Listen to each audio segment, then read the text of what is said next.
So now in this video, we're going to look at the photodiode again because that's what I've been doing recent videos, and the diagrams are kind of close together where I store them. But in any case, we have a 555 timer right here. And actually, we have it wired so that the 555 timer wants to keep the output high, which means the red LED will light up. But the red LED is not lit up right now because it is bright enough. And when we get it bright enough, we have the photodiode, which is forcing a low voltage to pin 4. I think it needs to be below about 0.5 volts or so. But yeah, the photodiode's conducting good enough. It's letting whatever current slips through here go just right to ground. So forces 0 volts. And that's forcing the output low. The output is going to stay low. We disabled pin 6 right there, putting it to the negative supply. It's waiting for more than 2/3 of the supply voltage, and 0 volts is far less than 2/3 of the supply voltage. Of course, you have to power it too. But in any case, let's get back to this. So, as I said before, everything other than the reset pin is wired to keep the output high no matter what, but the reset pin forces it low.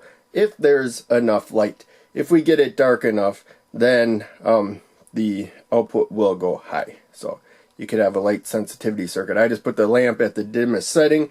That's still not dim enough right there. We could probably adjust the sensitivity with the pull-up resistor that we use. In fact, I forgot to apply the pull-up resistor. We don't even need a pull-up resistor. So now I pulled a 100,000 ohm resistor out of the kit, but there you can see, we don't even need it. I probably just designed it into the circuit before even testing if we needed it. But in any case, doesn't hurt. So there we go. We have it wired up as you see on the schematic now, except for also, this is a 180 ohm resistor. I want to make sure I mention that really quickly. Where's the pack?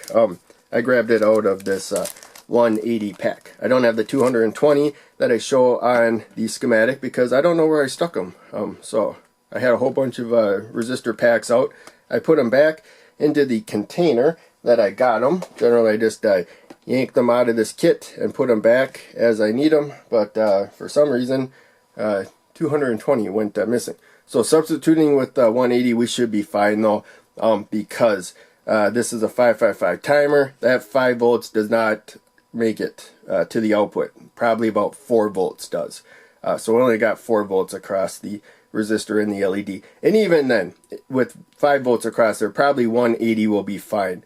If you can't find the value resistor shown on a schematic for whatever reason, maybe it's an odd value, odds are, especially if it's just limiting current, the next lower value that you have will probably be okay. But always make sure you do the math to make sure it's not too much current, in this case for protecting the LED, and that it doesn't get too hot, which is, the voltage across it times the current going through it. This is a 1/4 watt resistor. Make sure it's still below 1/8 of a watt. I didn't do that math this time, but I'm pretty sure 180 is fine. Maybe even 150 would be fine, even with the full 5 volts. I'm pretty sure. Blue LED is brighter than red LED.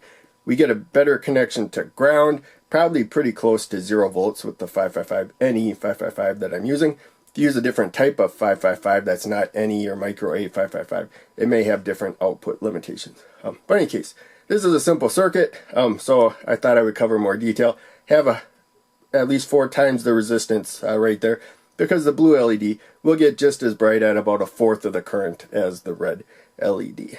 They're just naturally brighter. As you can see there, it's very bright. The lamp is at the lowest setting, so it's not too hard to cover that and change it. So it might just have to be a little bit dimmer than what the lamp can go down. Now I'm going to set the lamp to a brighter setting right there, and I'm going to struggle more, but I can still get it to a flip right there. So, when the lamp is at its dimmest setting, that's not a whole lot of light, still okay. But yeah, it looks like anything like dimmer than that might set it off. So this is probably a good just light level sensor right there. And we're just using a 555 and a photodiode. Both of them are really cheap. All these other components are really cheap. So if you need a light sensor, this will be a cheap way to go. I could just take it. This breadboard probably costs like $1.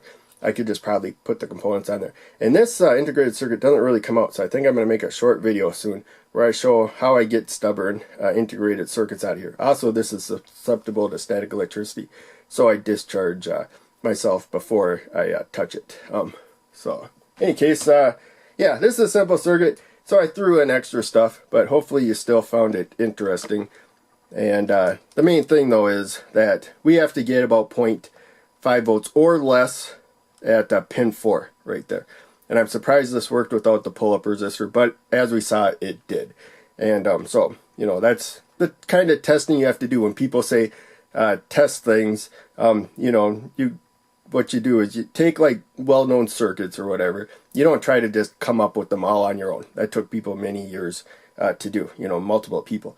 You just look at circuits that are well-known and see if you can modify it a little bit. That's the experimenting that you do. Just make sure you don't get too much current flowing for the particular component, and or the wrong voltage across it or something. You know, you don't want to put negative where pin 8 is and positive to pin 1. You want to make sure you look at the pin layout, make sure you get the right voltages in the right places. When people say experiment, they mean, you know, like try different value components and whatnot. But, you know, still make sure you're going by the basic principles of electronics, not trying to create a new system of electronics. That's not going to happen. There's rules that you got to follow. So in any case, real simple topic. So I rambled on more than I usually do, but I hope you still enjoyed. Make sure you check out one of the other videos I'm posting on the screen, and check out links down below. They all help out a lot. I'll see you in the next video.